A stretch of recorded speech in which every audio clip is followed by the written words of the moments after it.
Hi, educators. Hi, everybody. Hi, this is Debbie. Well, we are on half term starting from today. I could not wait to run out of the school. I have been so tired. Let's see, we started from January. From January the 4th, I think we went into school, and we are now in February, and I'm exhausted. And I realized I'm not the only teacher that is exhausted. In the school, I mean, we all seem to be really tired, and it's just, ready for the half term. We have a week off from today until the end of next week. And I must say, I am eternally grateful for this week because there's so many things I realize that I have to do with the students in the school.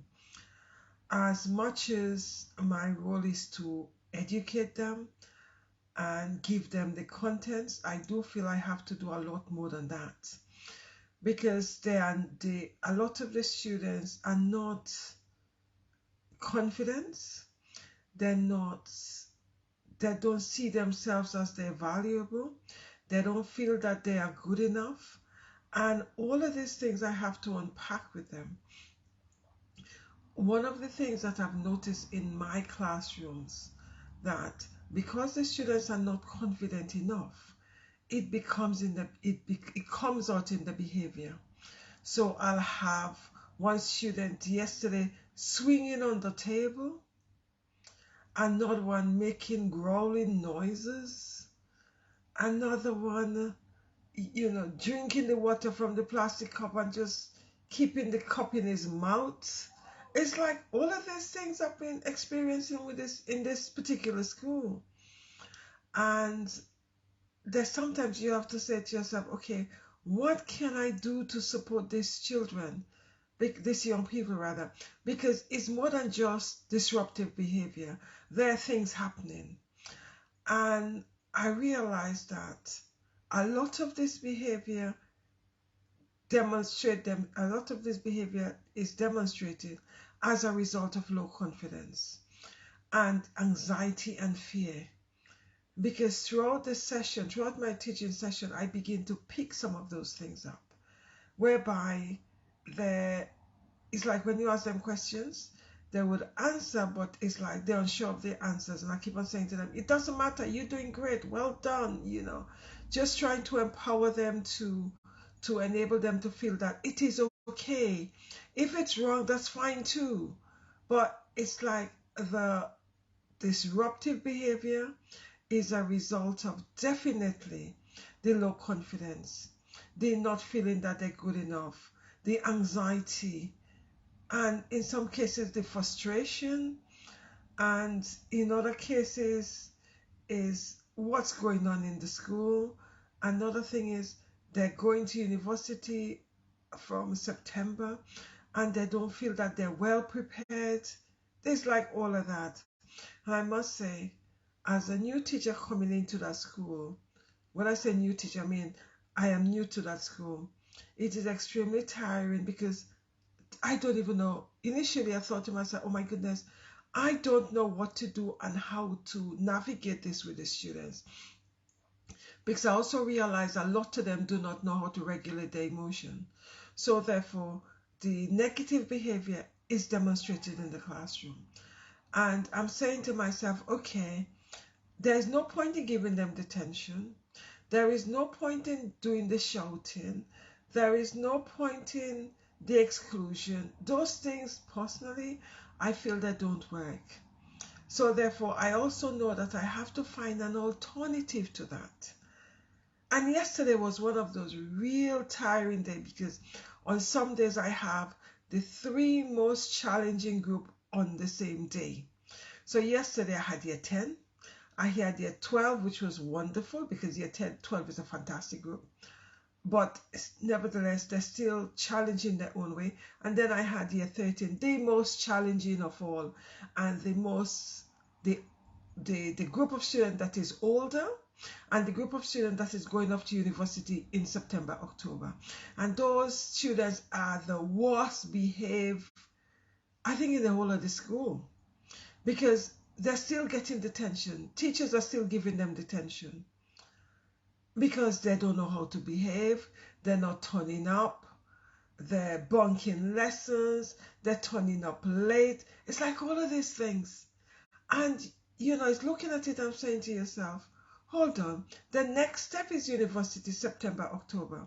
So yesterday I was compelled to do that series with them to remind them that your next step is university or an apprenticeship or going out to work.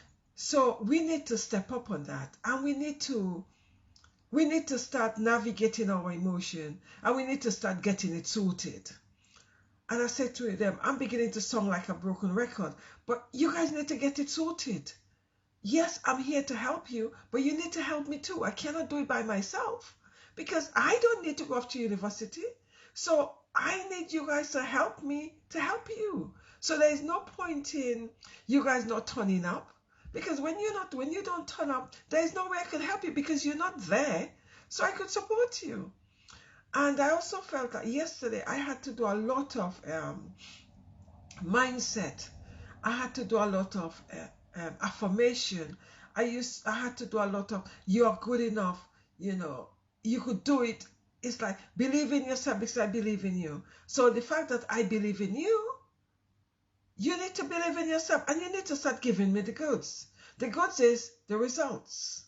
So if I'm believing in you as much as I am, and I'm invested in you so much, i.e. my time, you guys need to give me back something. And the something is your attendance and getting the work done. So yesterday was a real tiring day. And when I went back, I was talking to my head of department. And in most schools I've been going to, they seem to think that giving them the detention is an answer. I don't think it's an answer, because I don't feel the detention works. And it's like I had year 10 as well yesterday. Oh my goodness. In every school I go to, year 10 is one of the most challenging group. So I had year 10 yesterday, and it's like one of the students, I was forced to send him out because he was just making growling noises, and it's disrupting the whole class. And the minute he started making the noises, etc., I ignored it. First of all, I ignored it because I had them for 2 lessons, 2 hours. Could you imagine 2 hours? I ignored it completely. And I thought, okay, ignoring would help. But the more I ignore it, the more he increased it. I ignore it, he increased it. I ignore it, increased it. In the end, I thought, you know what? You need to step outside, because I couldn't really deal with that, because it was affecting the rest of the students. And the rest of the students, they are looking at you as a teacher as to what are you going to do about it. So therefore, what I had to do about it is send him out.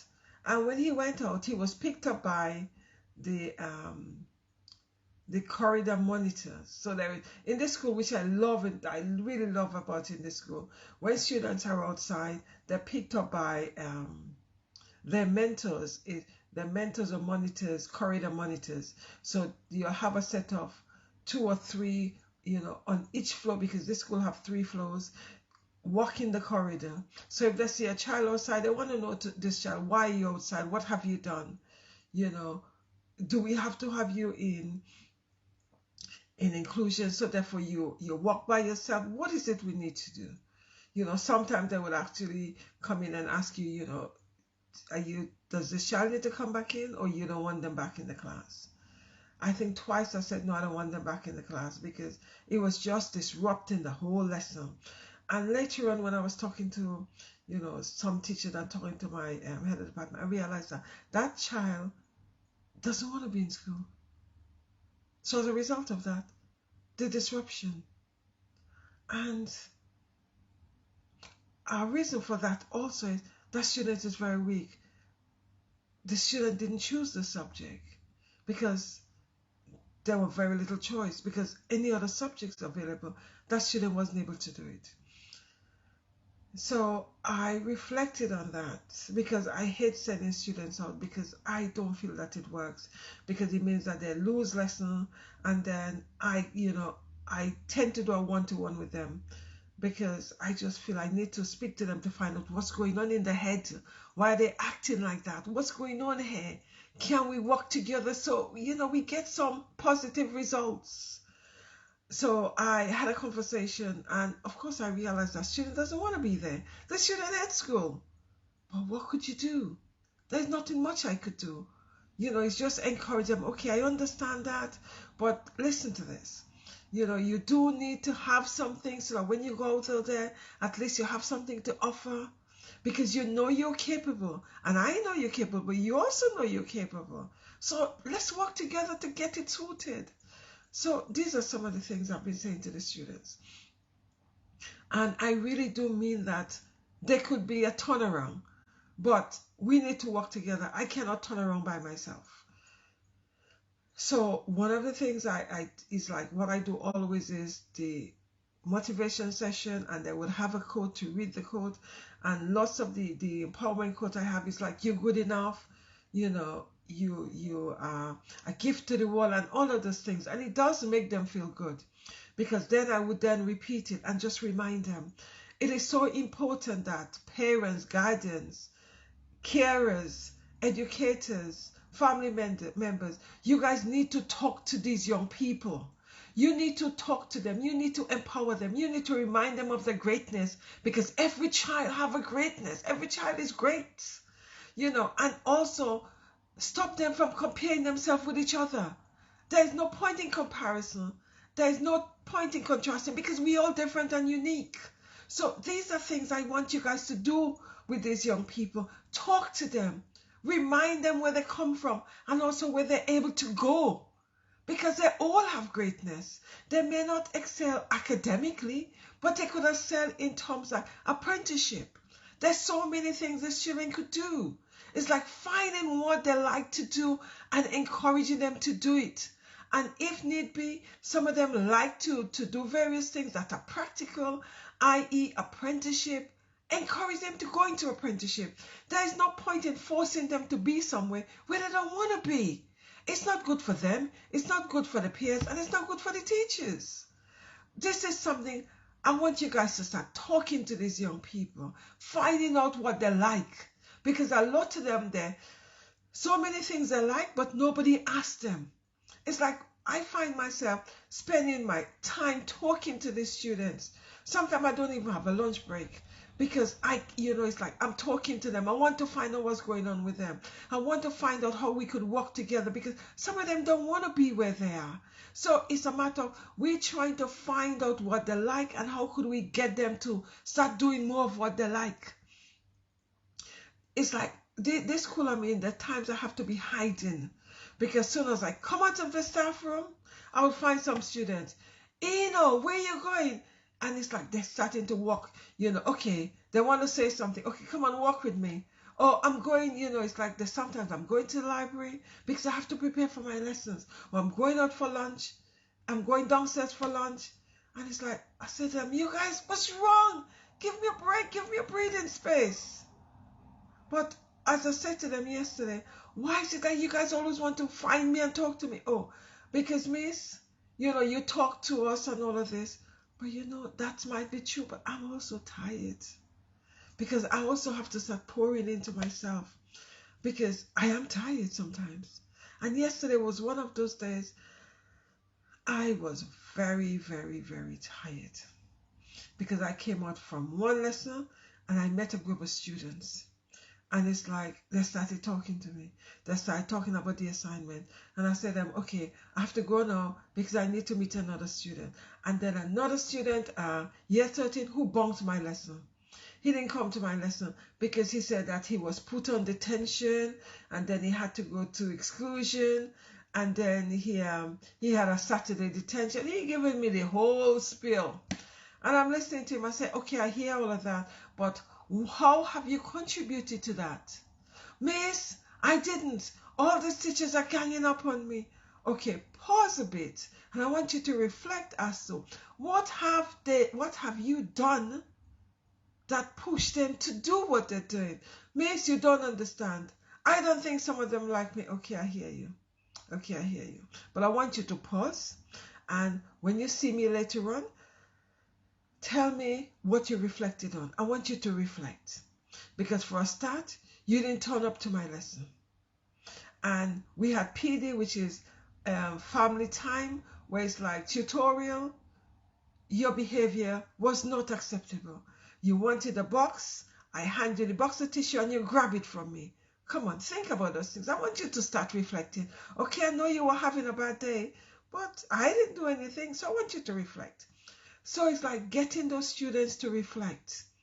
And a common thing was students, oh, it wasn't me, I didn't do anything. But it's like praising them for what they do and asking them to reflect. Anyway, that student came later on because he was in my other lesson later on. And I said to him, have you reflect? Yes, miss. Okay, so the situation with me in the morning, how do you think you could have dealt with that differently? Do you think it was justified? No, miss, it wasn't justified. But there were so many things happening because I just feel that there's just too many things and I'm just feeling overwhelmed. I say, okay, pause. Come back and see me on Friday so we could have a discussion. Right? And then he said to me he had something else to do. Okay, you know what? Take that break. Take that time off. And we reconnect after half term because you'll have enough time to rest your brain. You'll have enough time to reflect and remember my conversation with you. So these are some of the things I'm saying to students. But at the same time, boy, oh boy, it is tiring as hell. Teaching is a tiring thing, you know, and it's getting more and more tiring. I find the more I teach in schools that where these children are needy, the more I'm exhausted. Because the more they seem to be connecting with me a lot more because of the neediness. And one of the things that some teachers seem to do quite a lot is the shouting game. It's like I passed outside one of the year 9 classroom yesterday, and one of the teachers, she was shouting, and I'm thinking, oh my goodness. And I wanted to say, I was so tempted to say to her, you know, when you shout, the students not even hearing you, because they zone out, they switch off. It's like the students find it so comfortable to talk to me. They would say to me, Miss, you know when teachers shout at us, we zone out. I say, yeah. And when they teach us for so long, we're not even taking in what they're telling us. I say, yes, I know. I say, as a psychologist, I'm reading you guys. That's the reason why I would give you guys so many brain breaks, because there's no point in you guys sitting in my lesson for the whole 2 hours and nothing's going in, because I'm reading you guys that the disruption, the turning around, the this, that. You guys have zoned out. They say, Miss, but teachers don't even realize that because they're just teaching. Teaching doesn't work. Sometimes we need to pause and step out and come back in because the students are not gaining anything, because teachers seem to think that the more they pour contents at the students, the more the students are going to learn. But guess what? The more you pump the content, the more it just goes, oops, and they forgot what you've said to them. And then you're thinking it's the student's fault. It's not the student's fault, you know, because the brain is designed to take in information in chunks. The brain is designed to take in small pieces of information, then digest it, think about it, then question. But if you keep on giving contents, it's not going anywhere. Or just give them this gap fill, this handout, where teachers are just giving students this handout and just they fill it in. Yes, they're filling it in, but is there anything upstairs? It's like I met a group of students in the library, and they're saying to me, I said to them, keep your voice down because I'm trying to do some work. And I said, what subject are you guys doing? And tell me they were doing psychology. And I said, but you are all copying from each other, because they were filling in the worksheet. And I said, yes, miss, we just have to get it done. I said, I understand you have to get it done, but are you understanding anything? Miss, for now, we have to get it done. And I had to reflect on my own teaching. And I said to myself, you see, that's the reason why I would never give those worksheets, right? Because the students are not taking in anything. And I said to them, so when you hand it in, isn't the teacher asking questions? No, miss, we just put it in our folders. And it actually reinforced in my head. Yes, Debbie, that's why you do not use worksheet. those things doesn't work because they just copy from each other and they put it in the folder. No, no, no, no, no. It does not work. And it's like I'm constantly telling teachers, this worksheet does not work. The worksheet is just demonstrate the student's ability to copy from each other.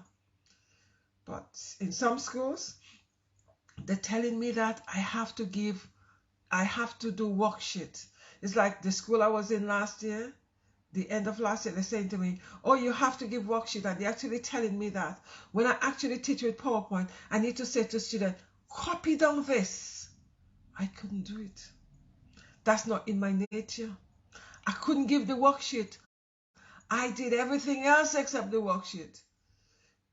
Because I can't do it worksheet because it's not going anywhere. I know for myself when I was a student and I got worksheet, it was a waste of time. I didn't learn anything. Like the students I saw in the library, you copy from each other or you take the book and you just copy it. Because teachers seem to think that worksheet works. And parents are reinforcing that by saying, have you done it? Have you asked these children what have they learned? Have you asked them to summarize what they've learned? That's what we need to do. Ask them to tell us what you've learned, not just tune out what they've learned from the textbook. Ask them give you their understanding of it. And when you do that, then you're going to realize, okay, they've taken in something. Right now, in this school I'm teaching, I'm teaching sociology. And I'm saying to my students, let's ignore the textbook for a while because the textbook is history. Because the information in the textbook are so outdated. Let's start looking at contemporary information because everything you do is sociology. And I'm saying to them, let's look at the newspaper. Let's look at the magazines. Let's look at sociology review. Let's look at your environment. I say, and then when you've done that, you could then add the theories because you understood it. And it's mind-blowing how students are being taught. And we need to realize as educators and as parents, everything that is taught in the classroom is contemporary. It's happening in front of us. We just need to start connecting and get our young people to connect. Because even when they do the exams, a lot of the exams are connecting with contemporary. But I'm not too sure where the education system is. Anyway, guys, take care, stay blessed.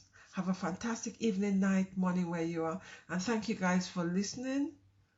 The writing is so small I could hardly see it. My glasses are not even allowing me to see the list of names coming up. Anyway, take care, stay blessed, and I'll see you guys. One thing I'm leaving you guys with, talk to the young people. They need us to talk to them. They need conversation. Talk to them, and you are going to be so surprised how much they really want to talk. I urge you guys, talk to these young people. We need to start reducing the amount of depression among the young people, the amount of suicide among these young people, because they're not talking. Because we are allowing them to connect with the device. We need to pause a little and get them to start talking to us. It's so important because they need to talk. They don't really want to use the device all the time, but because they have no choice and very little option, they're going for those devices all the time. We need to start getting them to engage. Anyway, guys, take care, stay blessed, have a wonderful evening, and I'll see you guys tomorrow. Bye-bye.